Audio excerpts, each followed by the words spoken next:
an entrepreneur. We've raised the bar. Learn firsthand from successful business owners and create your own path to success. I'm going to show you how great I am. It's time to hit the road to growth with team lead of the Enriquez Group, Realtor Vinny. Hi, your Realtor listeners. Today we have Melinda Kruse DiPerna. It's a mouthful, but it's worth it. Thank you, Melinda, for being here today.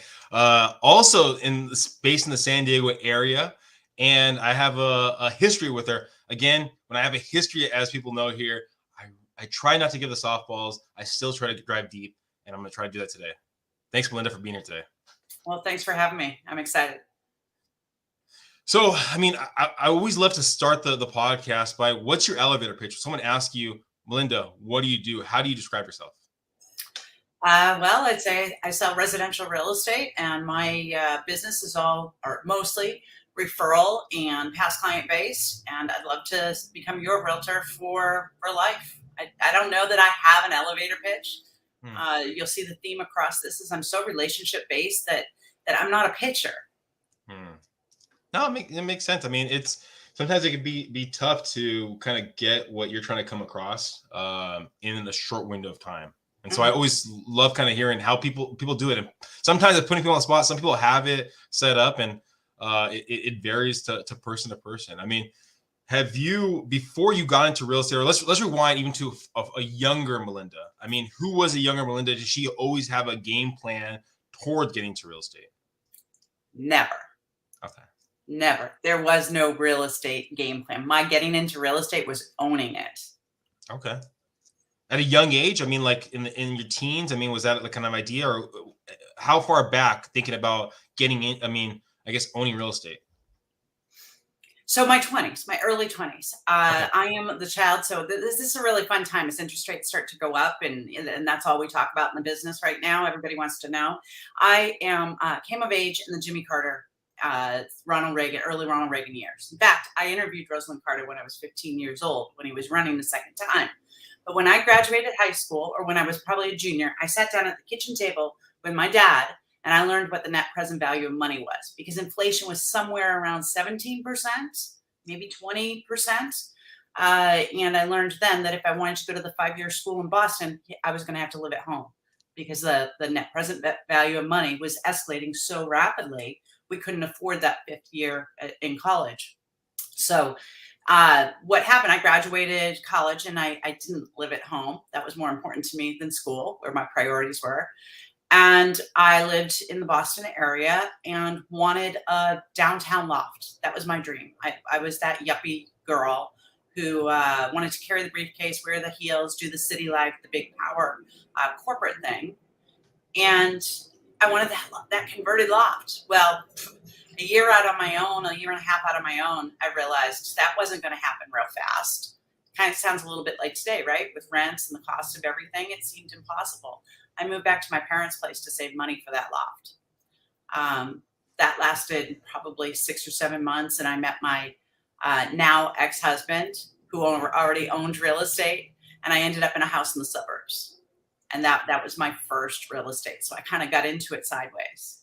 So when you moved back with your parents, were you currently working in the corporate world? What were you doing at the time? I was in, when I moved with them, I think I was still at my first post-college job. So I'm very circuitous to real estate. I was a chemist, a bench chemist out of college. And I was working on my MBA. So like most entrepreneurs, I had a day job and I had a night job. I was taking 2 or 3 classes at night. I was still paying for them on my own. And probably moved back with them in September, and by March or April I got my next job, and that was in a Fortune 100 firm, in the chemical industry. And I got a huge raise, probably a 50% or 100% increase. They paid for my MBA, and my career in marketing and sales took off from there. So what were your intentions with the MBA in the chemist world? What was the goal for future Melinda? I was going to be a pharmacist. Okay. That's what I thought I was going to be when I went off to college. And what I had always dreamed of being was an attorney. And my mother worked for an attorney, and I got discouraged from doing that. So I didn't have those kind of role models. I knew I was going to college. I knew I was going to work. The only options in my upbringing were college and work. Those were the only options, or military, but that wasn't really a great option for women in the early 80s. So there was no other option. There was no entrepreneurial background in my family. My dad worked for the same company from probably his late 20s until the day he died, or until the day he retired. My mother was an administrative assistant, a legal assistant, that kind of thing. So I didn't have that model or example or thought about doing anything but corporate work. So I went off and I realized when I graduated college, I had worked harder than most of my colleagues and peers in college, because chemistry is really hard. You go to labs all afternoon, 4 days a week. You study, you go to class. And I was smart, but I wasn't so smart I could get away without studying. So I learned when I graduated that I worked that hard and I didn't make as much money as any of them when I got out. I made less than $18,000 a year when I graduated college as a chemist in 1985. And that was not the normal salaries then. I had friends that graduated and were making close to six figures. So I knew I needed to make money, and I knew that I didn't want to go to grad school for chemistry because you would need a PhD, and that was just too hard. So the MBA was the plan to get into marketing. And okay, so you're not making enough money. You look at it, okay, I need more schooling to actually make more money. Now you move back in with your parents, 6-7 months go by, and get married. How does marriage life, or how did the marriage life change basically the goals, the mindset towards what you wanted to accomplish? Oh, Lord. Yeah. Oh, yeah. It changed. Well, it didn't change it at first. And I didn't get married at first. We lived together at first. Okay. And we got married, I think, 1990. So, this 4 years later, maybe. Okay. But what changed is I now actually, at first, it was great because I now had a partner in crime. We both had goals to do well, to have houses, to travel, retirement, all of that. He was an engineer, and he was also had his MBA. And so he was a planner. So we were good, that power couple kind of thing. And he was really supportive of what I wanted to do for my career. And in 89, in the corporate marketing world, in the Fortune 100 marketing world, you had to do what they called carry the bag. And that meant you to be taken seriously in marketing, you had to have had some sales experience, because we were doing sales training programs, product launches, all of that. And the salespeople wouldn't take you seriously had you not carried the bag. So I had an opportunity in 1989 to take the Western Territory, California, Utah, Arizona. I wanted Hawaii, but my boss took it for himself. So I had that opportunity to do that. So we picked up and did one of those big corporate relocations out to Southern California, Orange County, in fact. And my husband, or he wasn't my husband yet, but my husband at the time, left his job. He made more money than I did and came out.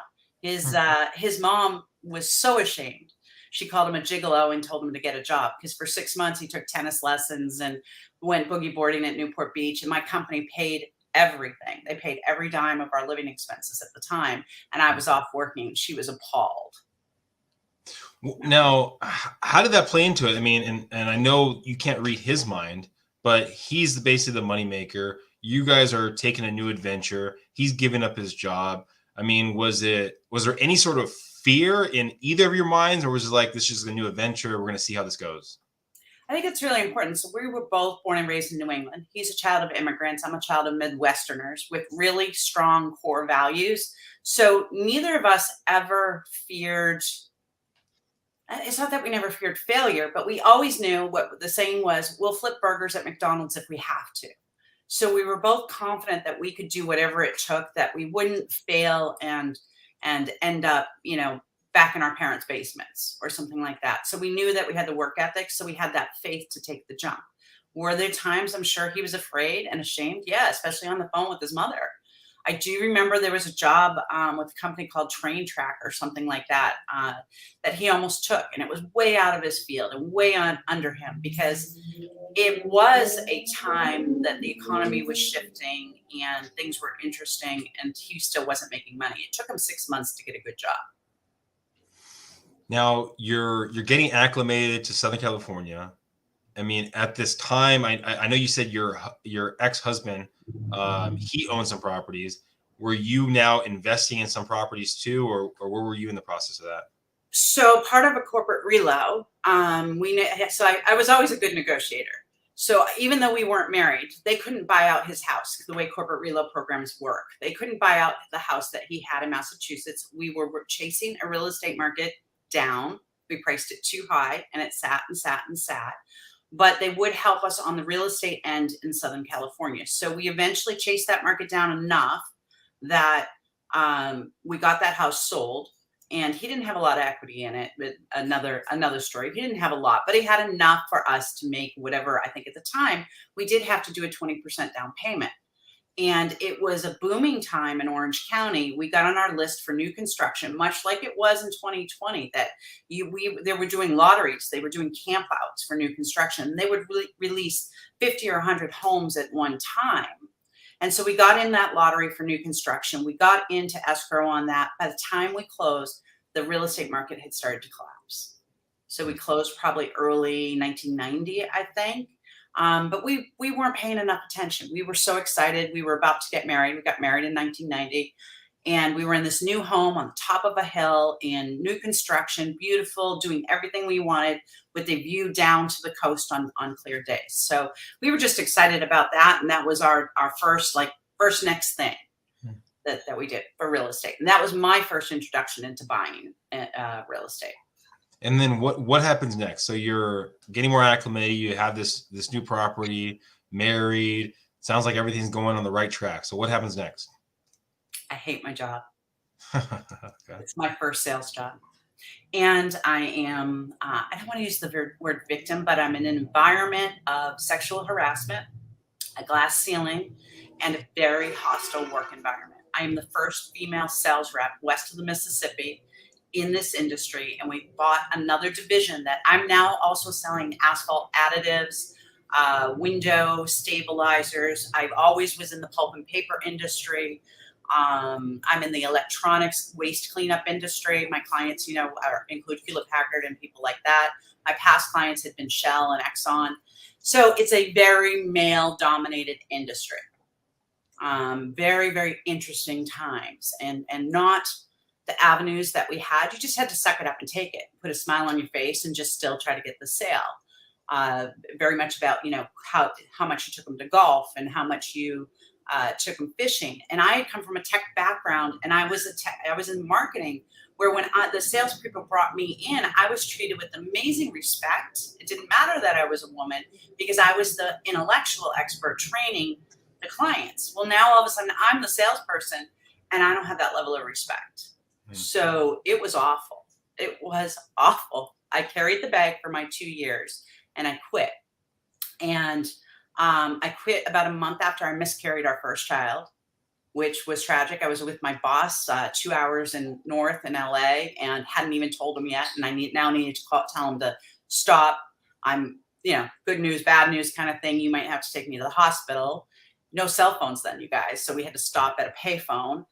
And so I had just quit that job knowing that I could get a new one.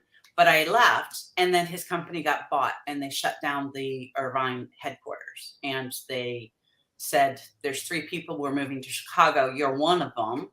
Now, Chicago? Come on. I don't want to go from Orange County, California, living that dream, right, to Chicago. Plus now we're $75,000 underwater from all the money we put into that brand new house. So at that time, the miscarriage, and I know you said you quit the job. Was it you quit the job based off of, I guess the kicker was that they were going to push you to Chicago, right?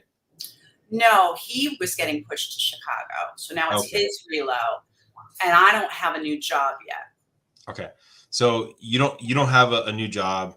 The miscarriage, you're underwater. I mean, there has to be a lot on your shoulders. Was at least your husband at the time, was he doing well in his business and his career, or what was going on there? He was doing great. He was doing really well, but now his job was at risk. And for us, we've got that big mortgage. So basically it was, you're moving to Chicago or we're letting you go like we just let 100 other people go. Yeah. So they made us an offer we couldn't refuse, and it ended up being something fabulous for us long term. Even if we went to Chicago.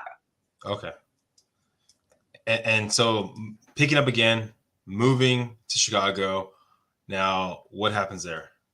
Well, part of the deal, and this was where it really was. It was one of the best breaks I ever had. So they bought out the $75,000 of the house. That they basically bought our house from us for what we had into it. So we got bought out of our first real estate loss because they say, oh, real estate's great as long as you never have to sell, right? Well, we had to sell, and we were now Orange County had just declared bankruptcy, I believe, during that time. There were not a lot of jobs. It was not great prospects. And where we were, his field had not yet taken off in Southern California. So he had now gotten into medical devices, and he was a leader in that. But the job prospects were much better in other areas, other tech areas than Orange County. And my job prospects in the chemical industry were not, there's nothing. It was all Texas and New Jersey, that kind of area. Or maybe even a little in the Bay Area. Well, they offered me the opportunity as an insider. This is even a bigger Fortune 100 company, a better Fortune 100 company, offered me that opportunity as an insider to interview for jobs that would usually only be inside. I got plenty of job offers. I had 2 lined up, fabulous opportunities for me to advance now in marketing. I carried the bag. Now I could advance. And I wanted to be in that C-suite for whatever marketing area that I was in. That's where I wanted to be, not the CEO of a Fortune 100 company, but of whatever that division, be it the VP or the director or whatever. So I got a great job. And in February of, I don't even remember what year it was, 90 or 91, I jetted off to my first week of work at a sales conference in Orlando, and then to Chicago, to the new beautiful home we bought in Chicago. And he got to live in a hotel in Newport Beach for 6 months. And I got to work. I still hadn't finished my MBA. I had two classes I had to finish. And so I went to Chicago, new job, finished my MBA, suck it up, work really hard. And it was a great job, great opportunity for me, great people that I was surrounded with. And then what goes on next? I finished the MBA. 2 weeks before my finals, I don't feel good. I'm like, oh man, I'm so old. I think I'm 28. Maybe I think I'm about 28. And I'm so exhausted. I'm so glad that I'm done with this MBA. I can't do this anymore. Well, guess what? I'm pregnant. That's why I'm exhausted. So I have a baby. I've got this great career going on. I travel, 70% of the time. And I wake up and she's 11 months old. I have a nanny. She comes and goes. I have that dream. I've got a beautiful 4,000 square foot home in one of the nicest suburbs of North Chicago. Great job, great husband. His career's going great. He's made some shifts by this time and doing fabulous. And I have a healthy baby, so it's all good. And I'm sitting in a hotel room, I think in Florida, and he's in a hotel room in Texas, and the nanny's at home with the baby. And my company starts going in a different direction. So this is probably early 93. And it becomes apparent to me that accountants are going to now run the marketing department. Like I can't even take a meeting unless I can put an ROI on it, like real hard numbers. And I'm like, I'm pretty good at predicting. I'm thinking they're going to sell our division and they're going to sell it to one of 3 companies. And I don't want to go on any of those things. So I quit again. And this time I do some consulting. At this point, I've been promoted. I got promoted while I was pregnant. That was their way to retain me, give me a private, nice office and give me a better job.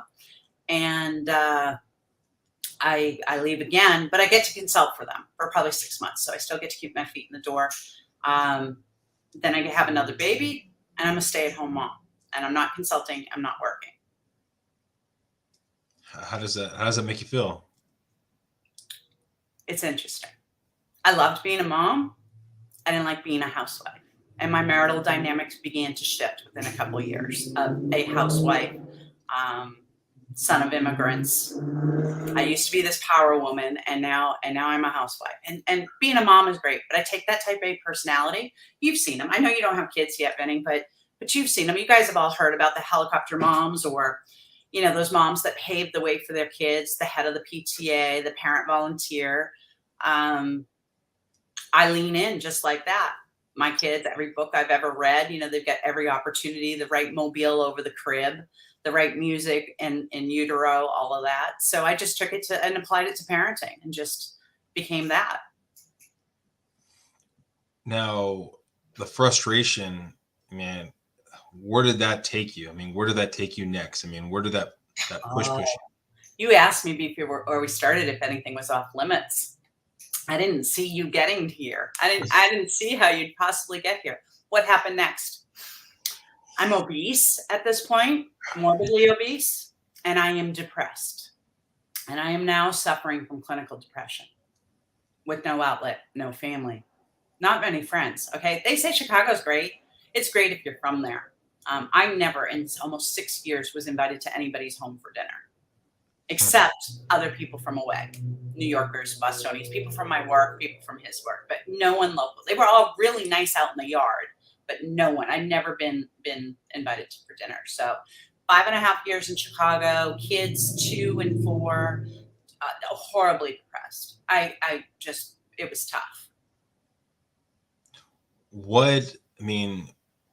What pushed you to keep pushing forward? I mean, it seems like you're in a very bad space at that time. I mean, health-wise, mentally. I mean, so what pushed you to keep going forward and keep doing what you had to do? What are the other options? It's my kids, my children. I have 2 daughters. It's them. You get up and you go every day. And I tried different things, I had little side gigs or businesses or things like that. I tried other things. And the marriage wasn't horrible yet. And yet we were still felt like we were moving in the same direction, but I was horrible. I can't say it was necessarily the marriage then. I was horrible, but the kids. Then how long from that moment to the moment where you had to get divorced and run into real estate?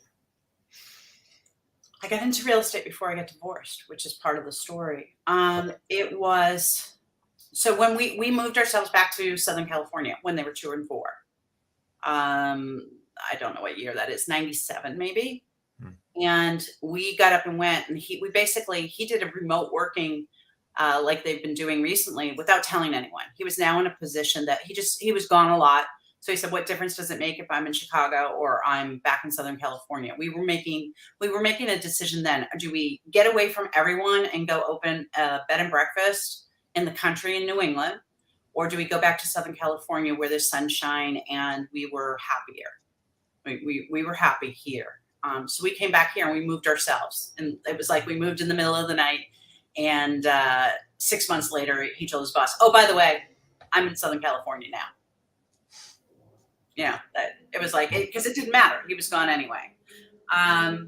And so we moved to San Clemente, where we started to buy real estate. 97, the market Orange County was no longer in bankruptcy, and it was just starting to tick up. So we were a California couple. Usually when you leave here, Benny, you know this, you can't come back, right? Because you don't get the appreciation in real estate like you get here.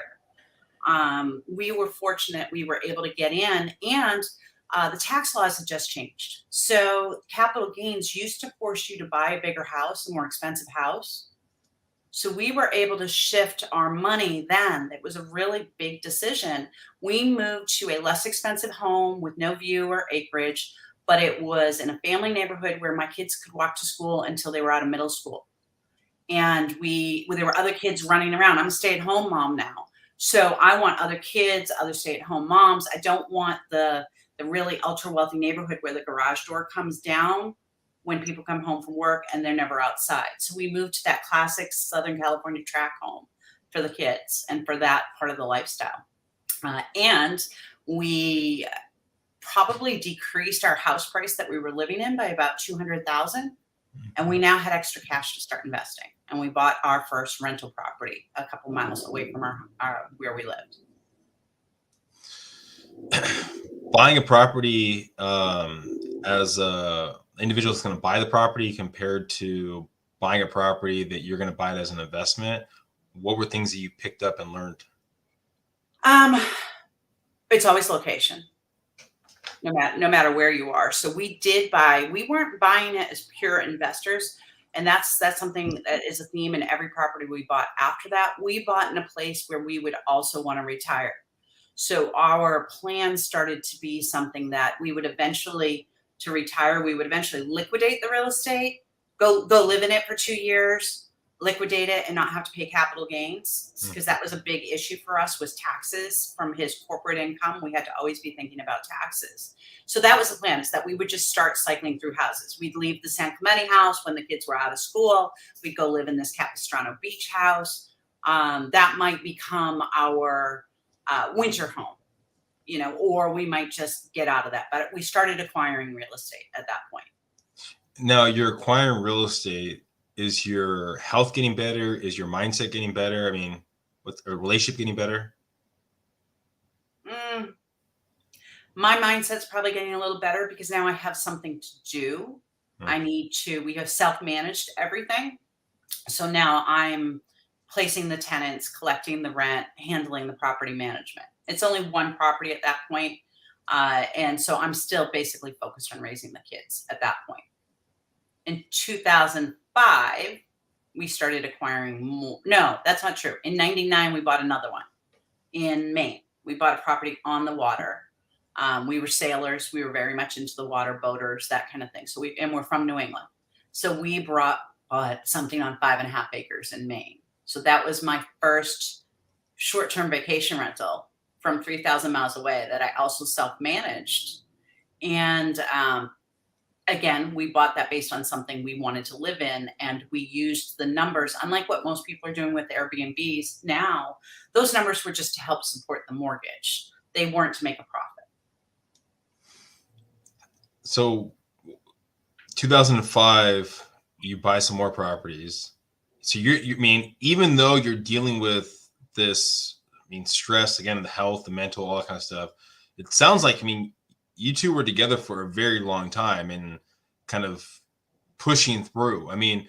When was the moment that I need to make a change? What happened? We made it through the Great Recession without losing any of our properties. I, at that point, was managing 30 doors of other people's vacation rentals. So I had been so successful in managing ours that other people started to ask me. That's where the real estate license came in. So I get my broker's license in 2006. I've got a successful vacation rental management business, and everyone's making money at it except me. So all the people that I'm doing, and this is my own thing. I'm doing a lot of virtual help, things like that. I managed through the Great Recession. Not one of my clients loses their property because I understand business. That's where the education came in. So I understand business, how to make that work. And then I burnt out. I burnt out bad and hard, and I'm miserable. And it's about that time, about 2011, 2013, that I remember walking into a book club with my friends and saying, that's it. I'm on the 7-year plan. I'm out of here in 7 years when my youngest is 18. And yet, why would I stay another 7 years? I don't know. I stayed 9. 7 years in out of where? My marriage. Wow. So you're giving yourself 7 years to get out of a relationship that you didn't want to be a part of. I wanted to be a part of it, Vinny. I didn't want to be a part of it the way it was. So I am extremely loyal and old-fashioned, and I didn't really want to get a divorce. I wanted to fix the marriage right until the end. We were married 25 years. Yeah. We were together 29. And so I left him 2 weeks after our 25th wedding anniversary. And even then I was still trying to make it work, and it was broken. But by that time, so 2013, he's now a medical device innovator and has founded a startup company that's in San Diego. 2009, we moved to San Diego. And we've put every ounce of equity in every home we own on the line for this startup business. We are looking like we are wealthy. We're in the top 1%, and we are in debt up to our ears based on this business. And I now have an elderly mother that's living in Southern California that I'm taking care of. I'm that sandwich generation. I'm running a vacation rental business, and I'm taking care of my kids who are now teens, who have their own teen issues. He gets ousted by the CEO that he hired for that startup company. We're going from high 6 figures to 0. Yes, there's a package. And he basically, can I swear on your podcast? Yeah, go ahead, please. He basically tells me to get my fat ass out of bed and get back to work and make 6 figures. Now, I have a vacation rental business, okay? But he doesn't acknowledge that that's a business. That's something I have to do when the kids are asleep and he doesn't need my help. And things are awful. And he wants me to go back to the corporate world, and he thinks I can be a VP of marketing in the corporate world. And I'm now so sick mentally, I know that I can't do it. And I applied for 21 jobs. And I remember telling him that, and he's like, only 21? Like he was in a yeller. That's a trigger for me, but the yelling has started. And so my best friend said, don't you dare let that brokerage. By this time I had dismantled my vacation rental business by 2013. I couldn't do it anymore. And I didn't sell it. I just gave every client away to someone else. It's dumb business move. Dumb. If I'd been with Keller Williams, I could have monetized or leveraged and still have that and be incredibly profitable. Stupid. That's one of the dumbest business move I ever made. But I just couldn't do it. And so my friend said, my broker's license was about to expire. She said, don't you dare ever. You need to go and just give it a try. And I always said, I will never sell real estate. Every realtor I ever knew. How do you do it? I don't know how you do that. That's awful. I will never sell real estate. Well, now I'm backed into a wall.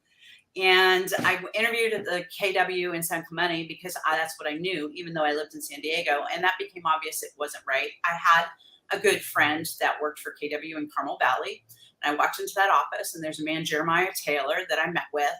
And I didn't want to be there. I was miserable. I didn't want to do it, but I did. And he brought me in, and it gradually changed my life. And in what way? Everything, every dynamic. Now you're in real estate. You're in a better position, I guess, financially. Your relationship, it sounds like it's slowly getting worse, and you had that 7-year plan. I mean, when did you get the empowerment to say enough is enough in your personal life? It's a really interesting coaching conversation. I don't know. Did you know Jim Reifus up there? No. Okay. So Jim had been brought in as our general manager, and he'd been in real estate for 20 years. He'd come from Prudential, which is now Berkshire Hathaway. And I had, again, the good negotiator, I had convinced him to coach me for free. He was brought in to coach the cappers, and I was a rookie. So it had to be 2013 when this conversation took place. I was a rookie, and I wasn't doing well with my mentor. And I went in and I said, Jim, I know you're here to coach the cappers, and I know I'm not a capper. I hadn't even sold one piece of real estate. And I'm going to be one, and I want you to coach me. And oh, by the way, I can't pay you. And I couldn't pay him because my ex-husband would never have paid for coaching. So I needed to do this kind of on the down low to get successful on my own. And we're probably into coaching 6 months, and I've sold probably 1 or 2 properties by now. And he asked me, he said, I don't understand. Why are you playing so small? I just don't get it. You have so much potential and you're not doing it. And I'm a crier. You know that. You know I'm a crier. And the tears start to flow. And I said, Jim, I'm afraid, I'm going to choke up a little. I'm afraid that if I'm successful in real estate, I'll leave my husband. And I don't want to leave. And that was the thing. I needed to say it out loud. And it took off from there. And sure enough, once I proved to myself that I would not need his support, the legal system would have forced him to pay spousal support for some period of time. But I didn't want that. When I had convinced myself I could make it, I left. And that was mid-2015. So a year later, basically, a year and a half later. once I knew I could be financially independent and make it on my own. In those moments where you're kind of working towards in that year plan of starting your own life, because I mean, the years that you're with your significant other were growing years, right? And it sounds like you were a very powerful woman probably before you met him, and then over time it kind of you allowed him to take control of the situation. What was going on? What was the support system? Was it that coach that was in your corner? Was it friends? I mean, were there moments where you said, I don't want I can't leave him, I'm going to go back with it? I mean, what was going on through your mind? So I remember I mentioned the obesity. Yeah. Okay. So there was also a pivotal moment in July 2015. We had that property in Maine and I was there. And I always spent anywhere from 2 weeks to a month there in the summers. And I was there and I felt horrible. I was so just felt awful about myself.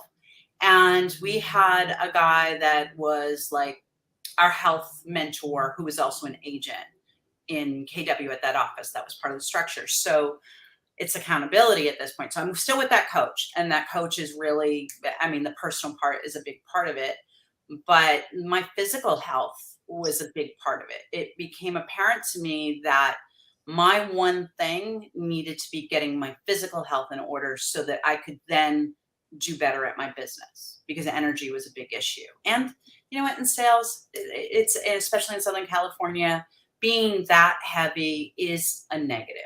No matter how good you are, people judge on first impressions. But so I emailed him while I was on vacation because I didn't want to chicken out and not do it when I got back. And I said, Chris, his name's Chris Groves. He's a lender. He's got a successful lending business now. And I said, Chris, I need your help when I get back. I made an appointment with him for when I got back to sit down and come up with a plan to get healthy. And so I started working with a trainer and started keto before keto was a word, but he had me on that, and proceeded to lose about 40 pounds. And that helped. So I started to take back my power physically. I didn't ask for permission from my husband. His comment was, can we afford it? It was always his comment, no matter how much money we were making. We were always broke. He has a scarcity mindset. And I now learned about abundance mindset. And I'd been working on myself. And I said, can we afford not to? Or I think I said, I can't afford not to. So I started paying a trainer about $1,000 a month to work out with him 3 days a week and to help me with my eating plan. How often do you think on where you came from to where you are when you deal with failure or rejection in real estate? I don't. I never. Rejection, yes, but there's no failure in this entire story. We've spent over a half an hour on. There's no failure there. It's growth, and it's proof that you can reinvent yourself. You know, I'm of the Madonna generation. And her reinvention tour is what I think of, that you don't have to know where you're going. You just have to know who you are. And I know that I'm a strong, successful person. And when I decide to do something, that I can do it. And there's never ever been like a failure is not an option.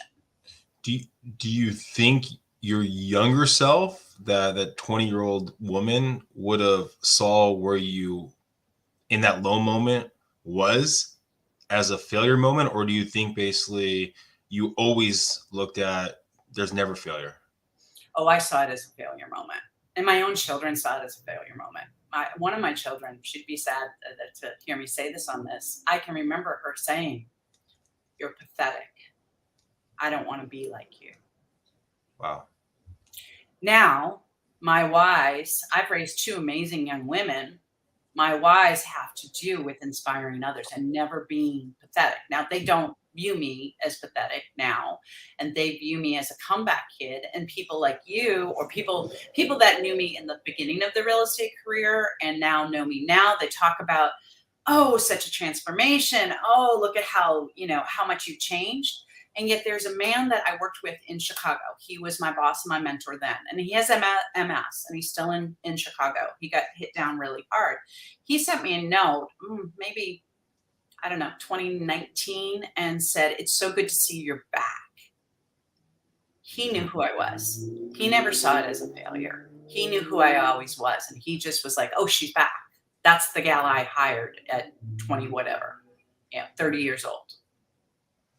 Well, before I ask the final question, thank you so much, Melinda, for being on the Roach Growth podcast today. For anyone listening, if they're looking to get real estate help in Southern California, what's the best way of them reaching out to you? It is on social media, usually to DM me or to text me at 858-848-7555. And in the show notes, you'll find Melinda's information. So I just want to finish the last question. Where do you see yourself in the next 5 years? Well, I've just joined on with a group that I never thought would happen. Again, I don't predict my future very well. I've joined on with a group with the Place Network and Ben Kinney teams, still part of KW. These guys are out of Irvine and Southern California. I'm their San Diego expansion partner. So I see me doing more great things and influencing more agents to really achieve their success and through more leverage. Again, thank you, Melinda, for being here. I mean, I think for everyone listening right now, it's again, and this is probably a common theme through most of these episodes. It's really sometimes you can't see where you are today, but you know where you want to go. And I know Melinda didn't have like a full plan of where she wanted to go, but she had an idea. And she needed other people, at least from the story, right, to kind of bring that out of her and help her get there. So if you have that good support, and there are people out there, I mean, there are people in your circle that you probably don't even know that want you to succeed, and you have to be willing to allow them to talk to you, allow them to be there. And just ask the question, hey, can you help me out? I want to grow. I want to be there.